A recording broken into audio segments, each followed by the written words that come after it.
Hi, everybody in Food Revolutions. Nice to see you all here.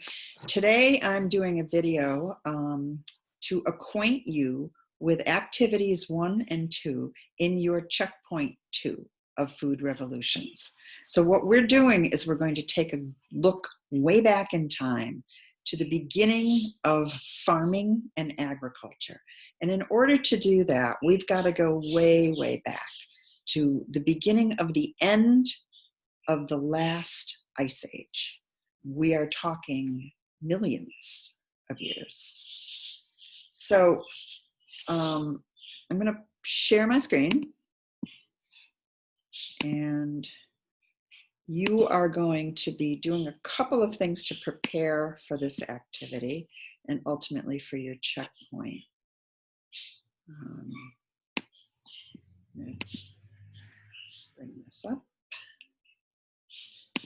There, here we go.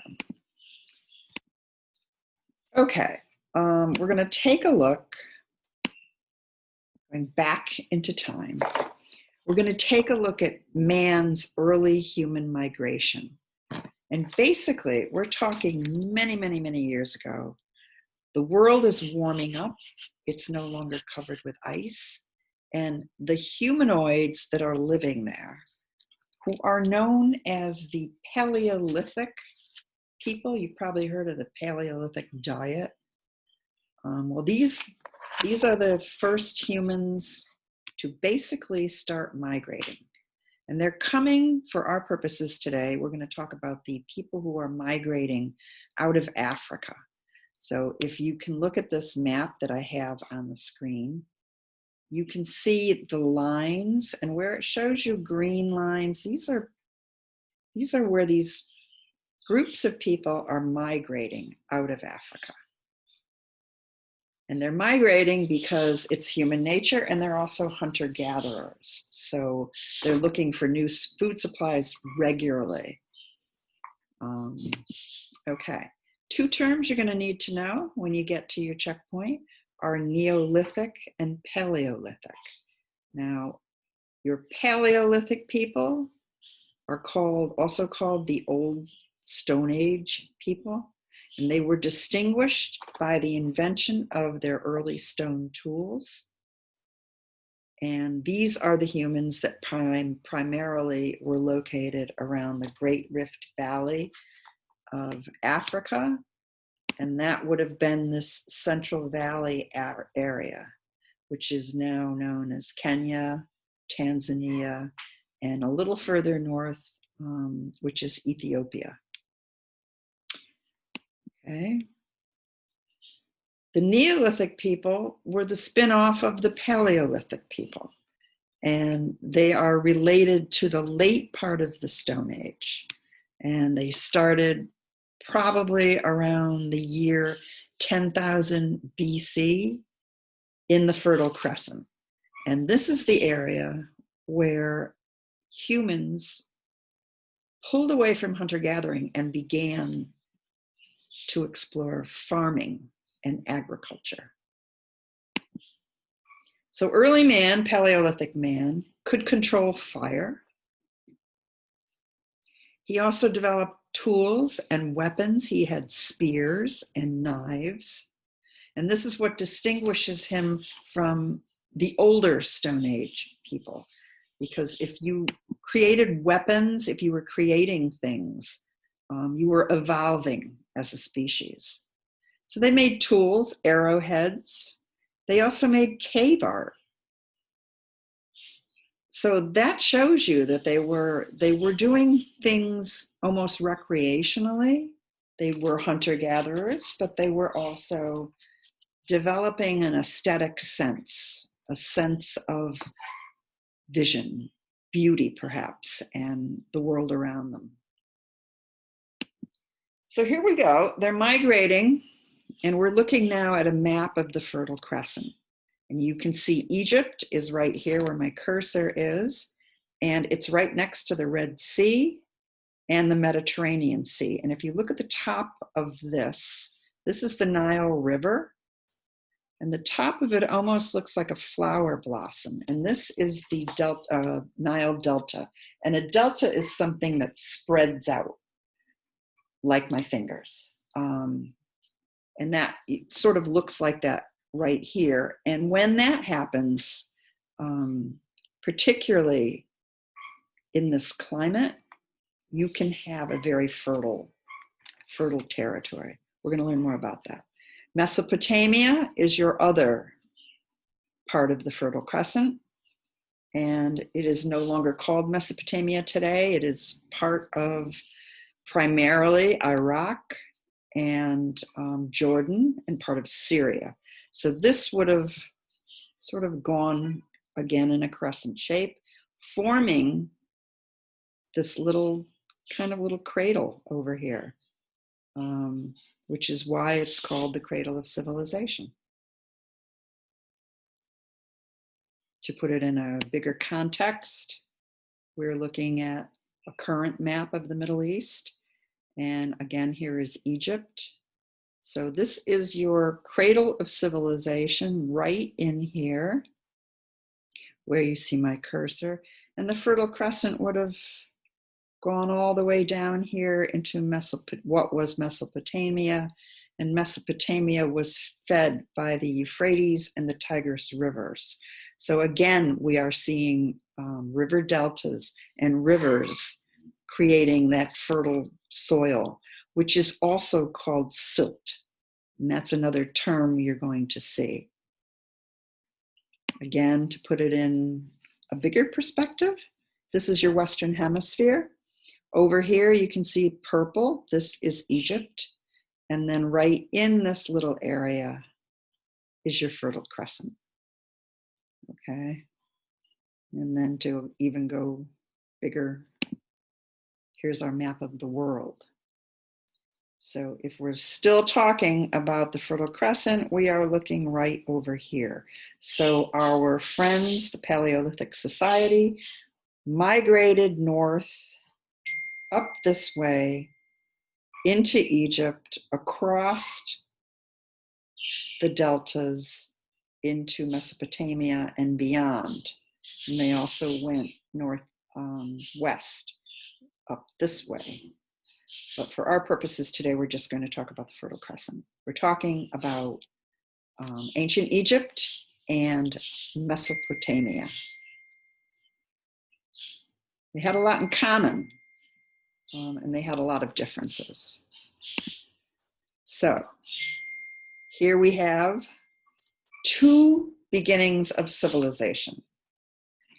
Very similar and also very different. Very similar in that they are turning away from a hunter-gatherer society, and they are becoming a civilization of farmers and moving into communities, creating villages, and living together and developing trade.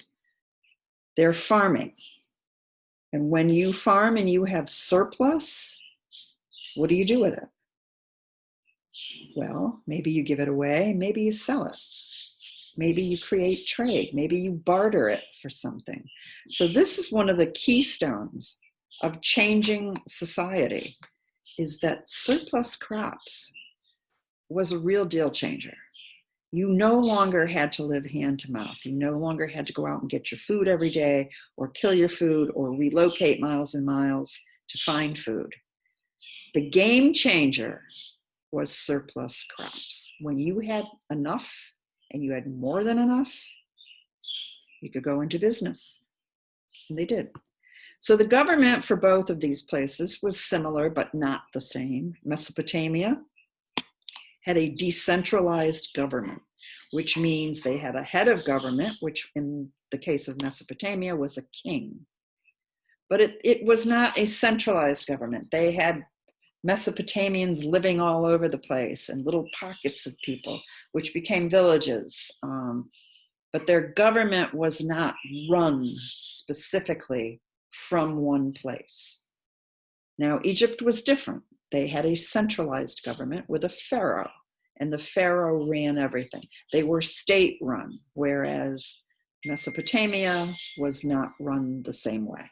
It was run sort of individual, little pockets of government. So now I'm going to stop sharing my slideshow, and we're going to watch a little video. It's going to help us understand. I can find it. The activity that you're going to start working on.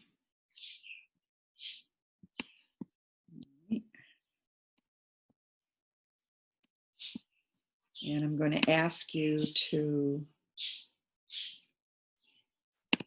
maybe take some notes, maybe write down some of these terms that you're going to hear as we are moving forward. And I'm going to find my video, which I've lost. So bear with me, hang in there.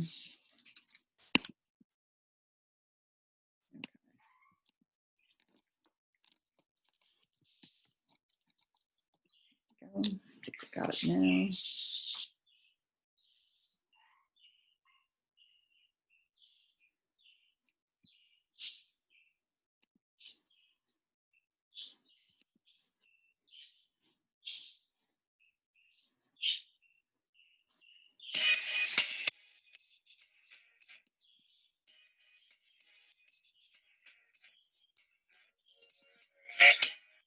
Okay.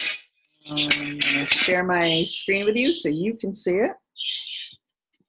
And we're going to watch this.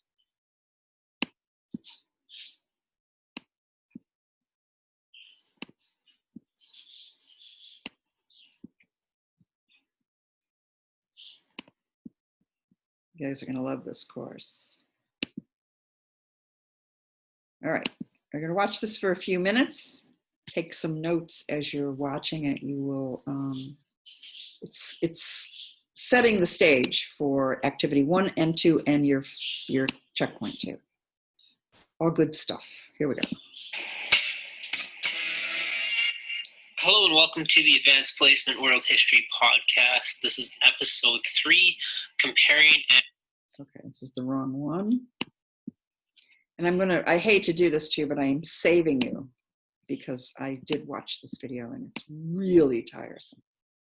So we're going to go find the one that I like. And I think this could be it. Here we go. All right. Again, I'm going to share my screen. Hopefully this is the right one. All right, so I'm going to talk about the similarities and differences between Egypt and Mesopotamia. Both are in the Fertile Crescent, and I'm just going to focus on this video. I'm going to focus on location, as environment and location impacts the way their cities develop, and just a little bit about how that impacts their social development, the societal development. Let's start with Mesopotamia. Mesopotamia is, just as it sounds, a mess. So the Tigris and Euphrates River flood, but they don't flood in predictable ways. They flood sometimes rather violently and rather destructively.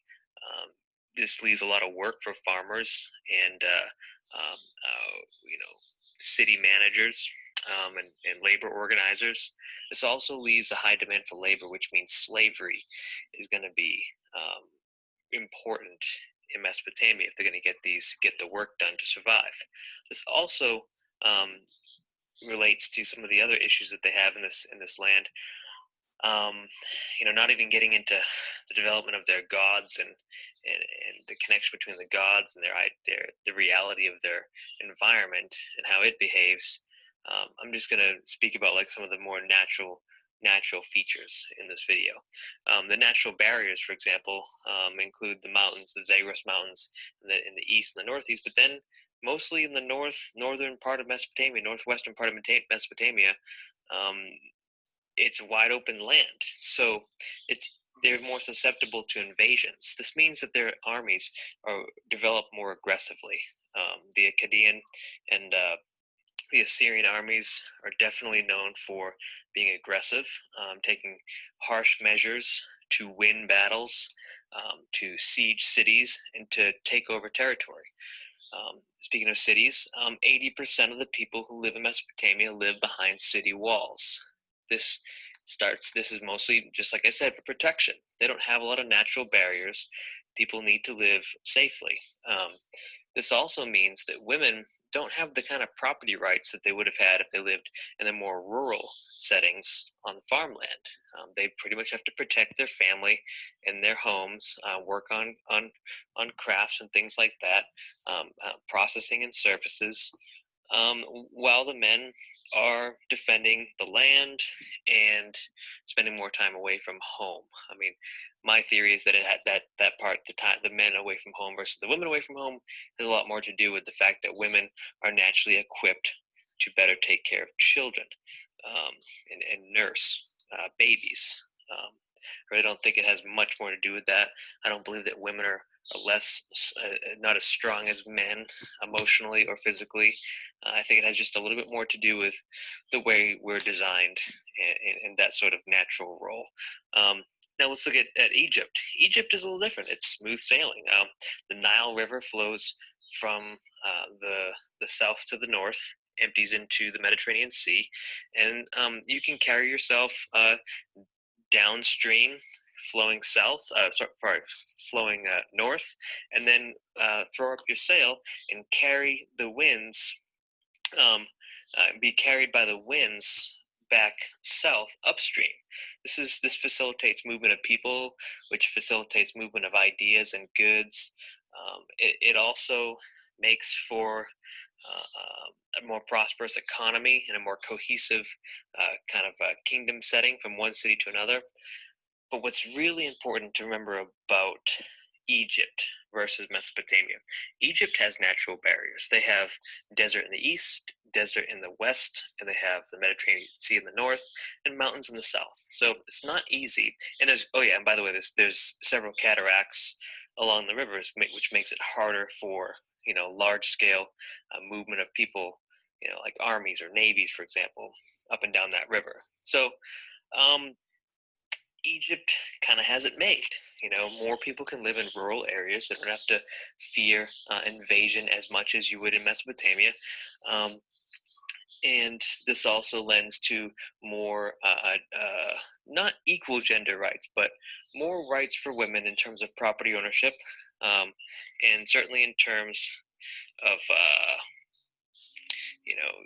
their work that they do, that they provide for the wealth of the kingdoms. So that was just a little bit about these two early civilizations in the Fertile Crescent.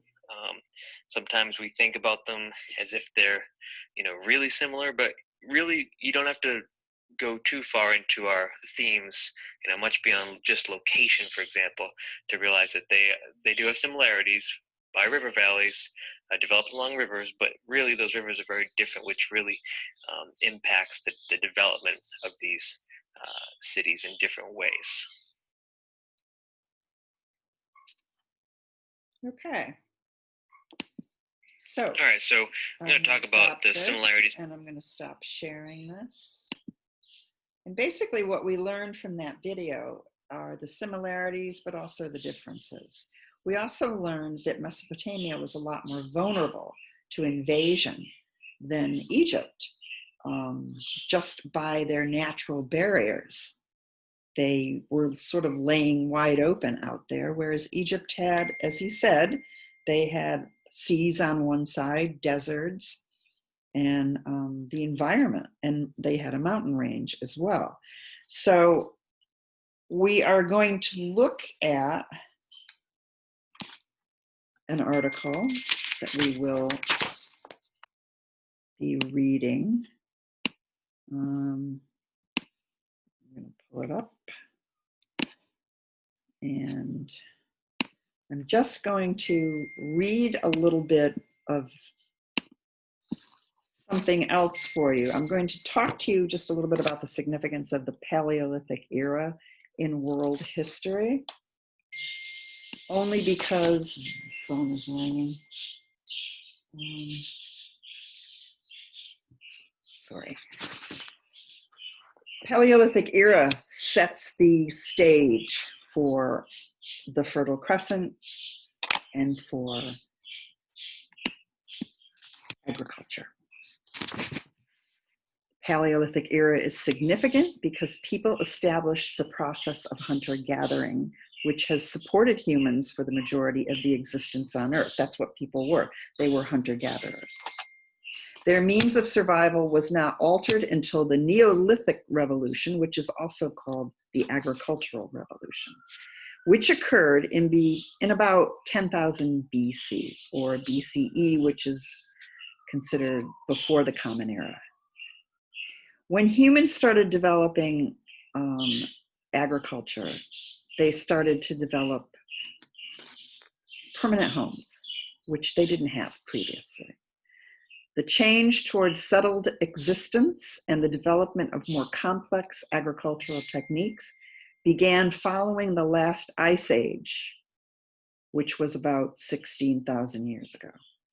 After this point, food and animals became more abundant, moving some societies toward the agricultural revolution.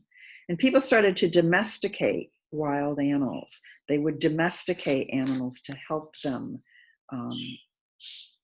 as power tools. They didn't have machines, so they would domesticate your cattle, your oxen, and put them to work. In addition, during this era, people started spreading from Africa into different areas of the globe, including Asia, parts of the Pacific, Australia, Europe, and the Americas. The migration set the stage for later development of populations all around the globe. The Paleolithic era also involves the development of simple tools, including the hand axe and tool-making industries. These industries showed specialization and involved industries concentrated in particular areas, which would lead to greater complexity in manufacturing in later eras. In addition, in this era, people began creating cave paintings, making sculptures, starting different means of expression that are still important to human beings today. And how did they get the time to do that? Agriculture gave them the time to do that, because prior to that, they were moving around, they weren't staying still, they didn't have what you and I might consider a home. They were out there following the tracks of animals and knowing where a good hunting place might be and going and spending some time there and then moving on. They did not settle prior to the onset of our agriculture. Tongue-tied. Okay, so I'm giving you the basis for your activities in checkpoint 2. And I'm going to follow this video up with another one. And you are going to watch a Khan Academy video. It's not nearly as good as me, but he's going to explain the Ice Age to you. Okay, so I will see you shortly, and I'm going to end this video and come back with another one. Alrighty.